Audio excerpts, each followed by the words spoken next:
Assalamualaikum warahmatullahi wabarakatuh.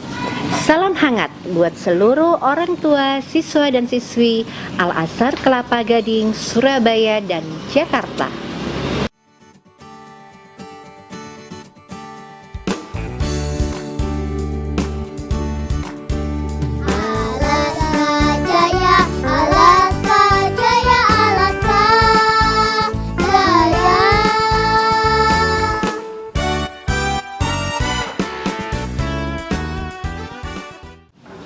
Hai Ayah Bunda Alaska, gimana kabar Ayah Bunda dan anak-anak saat pandemi? Kayaknya di saat pandemi seperti ini banyak sekali cerita-cerita dari para orang tua, dari guru, bahkan juga dari anak-anak kita. Semuanya mengalami berbagai hal, ada yang menyenangkan dan juga ada hal-hal yang bikin kadang-kadang bikin kita gemes, kadang-kadang bikin kita sedih. Pokoknya campur-campur deh. Kalau Ayah Bunda Alaska gimana?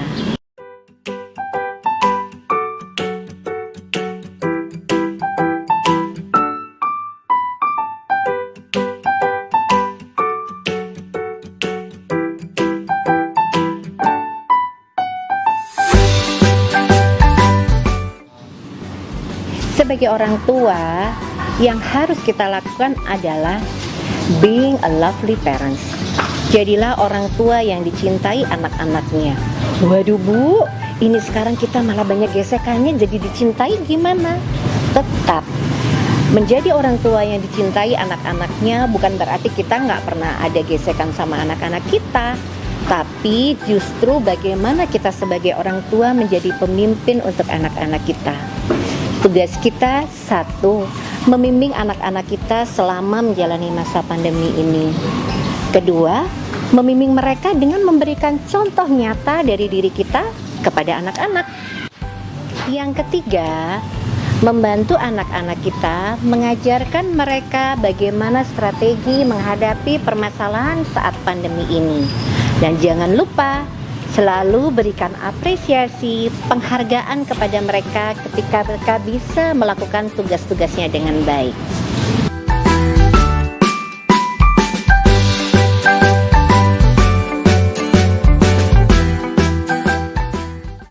Ayah Bunda Alaska, memang tidak bisa dipungkiri, orang tua mempunyai kesibukan-kesibukan. Harus ada yang bekerja, entah ayah, entah bunda, atau keduanya. Tapi kesibukan orang tua bukan alasan untuk melepas tanggung jawab kita dalam membimbing anak-anak. Apa sih yang bisa dilakukan? Satu, ayah dan bunda harus menjadi teamwork, menjadi teman untuk berbagi. Misalnya ketika pagi ayah yang bekerja, maka bunda yang membimbing anak-anaknya lebih banyak. Tapi ketika sore ayah sudah pulang, gantian nih, di situ ayah membimbing anak-anak. Dua, ayah dan bunda bisa belajar mendelegasikan kegiatan atau tugas-tugas ayah dan bunda di rumah pada anak-anak kita. Hal ini bagus untuk mengajarkan anak-anak mengenali daily life skill atau kegiatan hidup sehari-hari. Misalnya, setelah anak-anak selesai melakukan tugasnya belajar daring dan anak-anak punya waktu luang, nggak ada salahnya kita ajarkan anak-anak untuk membantu tugas-tugas rumah tangga. Misalnya mereka memasak, atau mereka membantu membersihkan rumah, mencuci piring, membantu merawat hewan peliharaan, dan masih banyak lagi. Nah, dalam kita mendelegasikan tugas anak-anak untuk mengerjakan kegiatan atau tugas rumah tangga sehari-hari, kita tetap bisa melakukan monitoring dengan mereka. Jadi walau ayah bunda sibuk di kantor, pasti ada kan misalnya jam istirahat makan siang, atau mungkin ketika akan pulang ke rumah. Di situ ayah bunda bisa memanfaatkan teknologi. Kita bisa WhatsApp call dengan mereka, kita bisa sekedar telepon menyapa, menanyakan apa yang mereka lakukan, dan berbincang tentang banyak hal dengan mereka. Hal ini bisa membantu orang tua untuk tetap memperhatikan anak-anaknya di masa pandemi.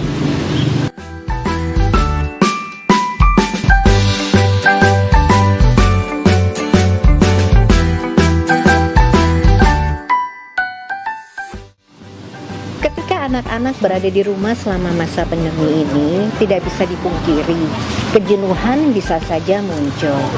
Namun, Ayah Bunda Alaska, kita bisa mensiasatinya. Caranya, satu, kenali karakteristik kepribadian anak-anak kita. Kita kenali, oh anakku yang satu ini memang suka dengan kegiatan sendiri, mungkin dia senang menggambar, dia senang melakukan aktivitas sendiri, ataukah anak-anak kita anak-anak yang mereka memang senang untuk bekerja atau bermain bersama teman-temannya. Setelah kita tahu karakteristik anak kita seperti apa, tugas yang kedua adalah yuk kita cari tahu hal-hal apa saja yang disukai oleh anak-anak kita. Dari kita mengetahui hal-hal yang disukai anak-anak kita, dari situ kita bisa memberikan alternatif-alternatif kegiatan dengan hal-hal yang disukai oleh anak-anak kita. Jadi ketika kita ngasih tugas ke mereka atau kita ngasih alternatif kegiatan di waktu luang mereka, itu adalah hal-hal yang mereka sukai.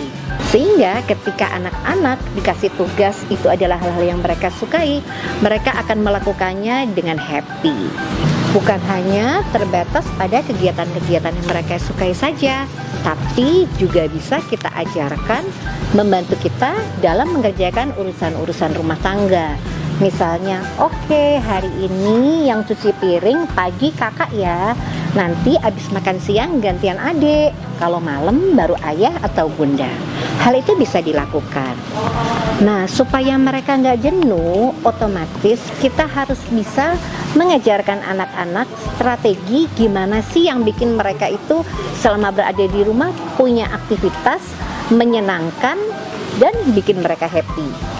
Salah satunya, ayah dan bunda, kita harus membuat schedule. Kita harus mengajarkan anak-anak bahwa dalam satu hari ini kita bisa melakukan planning. Pagi aku mau ngapain ya? Oh, aku pagi belajar daring. Setelah selesai belajar daring, nanti abis sholat duhur aku mau baca mah. Oh enggak mah, abis sholat duhur aku mau main bola dan sebagainya.